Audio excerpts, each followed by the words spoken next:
Welcome, everybody. I first moved here to Chicago over 2 decades ago to work as a community organizer for a group of churches, helping to turn around neighborhoods that were devastated by the closing of steel plants. By bringing people together, we set up job training and after-school programs, and we taught people to stand up to their government when it wasn't standing up for them. That's the kind of organizing we need today. After the most anti-labor presidency in our lifetime, working Americans are hungry for change.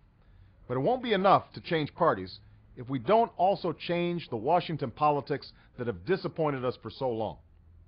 After all, it hasn't been a lack of good policies that have stopped us from achieving universal health care, or a living wage, a secure retirement, or stronger organizing rights.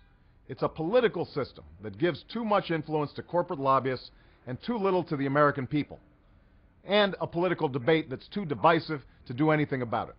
The only way to change this kind of politics is if we build a movement to do it.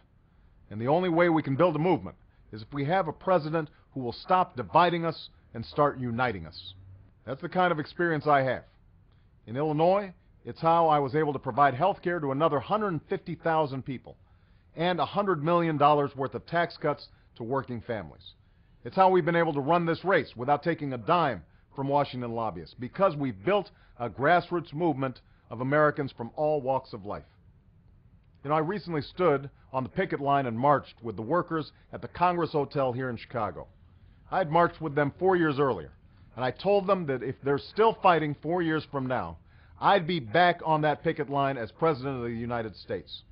It's a promise I intend to keep, not just for those workers on the picket line, but for all those hungry for change and looking for a leader who can make it happen. I want to make it happen with you, AFl-CIO. Thank you.